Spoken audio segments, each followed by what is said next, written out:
What's up, guys? This is Rey-Jay back with another video. And in this one, I want to give you guys a very quick update about what's happening with the overall markets, especially heading into next week.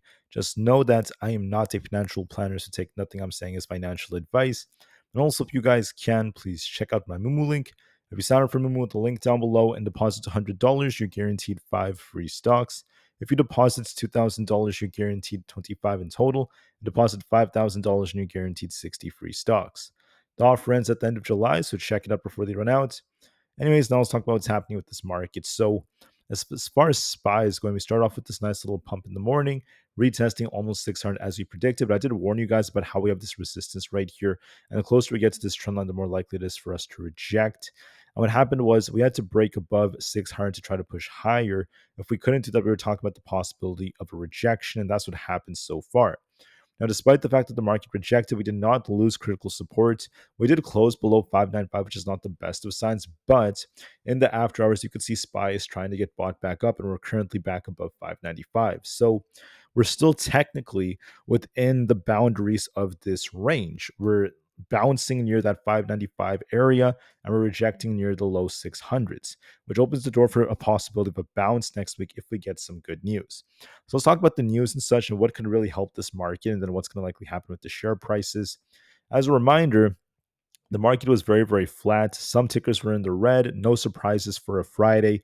Nvidia was down. Apple was up 2.25%, and the overall market was still quite flat. Despite that, I just want to say that going into next week, we have Waller giving a speech in the morning on Monday, and then on at 9:45 a.m. we basically have some manufacturing numbers coming out. On Tuesday, then we have Jerome Powell giving a testimony in front of the House Finance Committee. That's going to be very important. Whatever he says may cause some volatility. And don't forget, many politicians are going to try to get him to say certain things that could also affect the markets. On Wednesday, again, we have Jerome Powell now testifying in front of the Senate.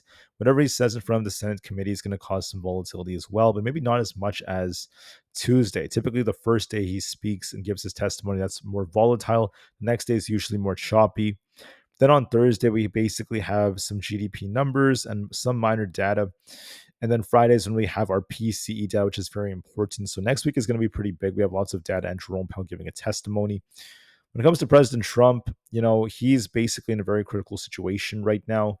He mentioned that he's going to wait about 2 weeks, give a 2-week deadline for the U.S. to determine if it's going to be striking against Iran's nuclear facilities. This is a map of them in case you guys are interested in looking at this. They're waiting to see what they're going to do because Iran are open to negotiations with the U.S.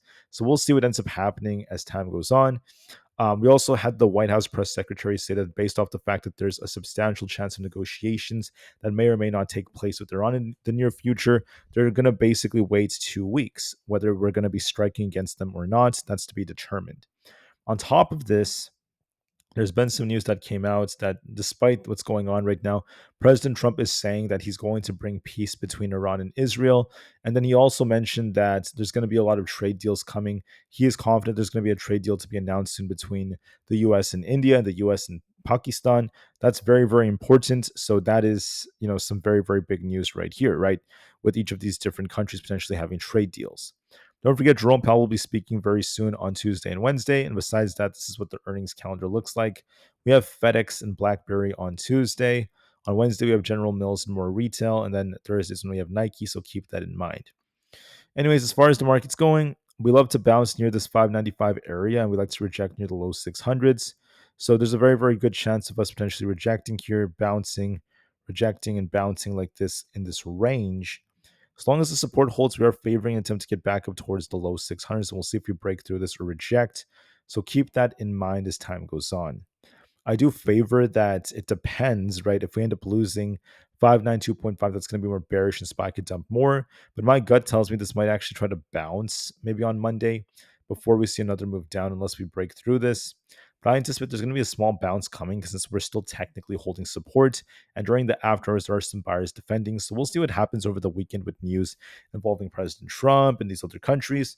But there is the possibility of a bounce as of the time I'm recording this for us to try to get back up towards this upper trend line as we're still technically range bound. On the QQQ, the same thing is going on. So we like to bounce near 525, we also like to reject near 533. I'm hoping we try to push for 533 and we'll see if we break that to push even higher. If we lose 525, we're looking for a bigger dump. But as of right now, we're kind of going back and forth, back and forth. So we'll see if we bounce here. We're holding 517. The 530s are not out of the question, so keep that in mind. For the IWM, if we break past 212, we're looking for a rebound. But if we end up losing essentially 207, we're looking for a dump to basically 205. Because we're holding support and we're going to be testing resistance near 210, there could be a small rebound for 212. We'll see if that ends up continuing or not. For ES, we're going back and forth. We like to bounce near 6,000, reject near 6,100. We'll see if we could hold above 6,000. If we do, we're looking for a attempt for 6,050, then 6,100. So I do see some upside potential for 6,050. There's also the possibility of a inverse head and shoulders. And inverse head and shoulders could be forming like this if we could hold support here. So we'll have to see if we get a bounce going into next week, if not by as soon as Sunday. We'll see about that. For NQ, we're also going back and forth between supply and demand. Now, if we end up losing support at 21,800, we're looking for a bigger dump. As of right now, we're holding support. If we get back above 22,000, we're looking for a bounce. There was the possibility of this head and shoulders, so there's like a bullish and a bearish case, but we might see a retest of 22,000. We'll see if we hold above that or not.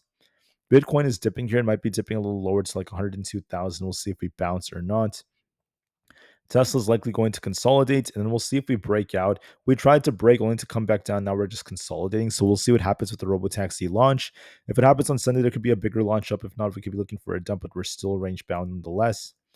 For Nvidia, we're dipping right here. We could be dipping towards 142, and we'll see if we bounce. We need to get back above 144 to rebound. There might be a small pullback nonetheless, though, so be careful. Apple's looking more bullish. We got some good news. As long as they're above 200, we're now favoring 203 plus. Netflix dipped a bit. We're going to see if this is kind of like a slanted head and shoulders or not. We're trying to hold our EMAs. As long as they're above 1218, we're now favoring 1250 as our potential target. For AMD, we're looking bullish. As long as we don't lose 125, we're favoring a push for like the 130s. Coinbase is looking more bullish. We want to see if this could break and hold above 310. If we end up losing essentially 295, we're looking for a dip back down, but we're favoring a little bit more upside. Amazon's looking pretty good here. We are kind of range bound. We're trying to hold support around 209. If that holds, we're looking for 212. If we lose 209, we're looking for a dump back down to 205. We're favoring a test of 211 if we could hold support. We also have to hold support on Meta. If we fail at 680, we're looking for a bigger dump towards like 675. But as long as we hold this, we're looking for an attempt for basically 688. Google's looking pretty good. It's actually dipping right here. So you want to see if this could try to hold around this 165 area. If that holds, we're looking for a bounce to like 170. If not, we're looking for a dump. So we'll see how that goes. And finally, Microsoft is kind of weak. We might be testing 475. So it might dip a little bit more. And we'll see if we bounce or not around that area. The VIX is consolidating. We're going to see if this ends up losing support around 19.36 to dump to fill this gap, or if we break past 21 to push higher. We're kind of in the middle, so give that some time. So that being said, we're still technically range bound. With that being said, guys, I thank you all so much for listening. I hope you guys have a very awesome rest of your guys' days. The market is trying to get bought back up at this support, so we'll see if we get some kind of rebound. And then we want to be very, very patient, at least nonetheless, given what's going on so far. We're range bound right now. We're technically stuck in the middle, and we'll have to see which way we end up going. But I just want to say that there's a chance we might get a bounce looking at the news. If President Trump announces a trade deal with like India and then other countries, that could help us to some extent. Also, the whole Iran and Israel situation, I feel like that is, it's a terrible situation, but a lot of that is like priced in unless the US starts to get involved. And there's no guarantee of that as the US is waiting. So we'll see if any news comes out over the weekend to change my views, to change my levels and my predictions. But as of right now, we're favoring some kind of rebound move maybe on Monday, as long as we don't get any major bad news. Thank you for listening, guys. Have a good one and peace out.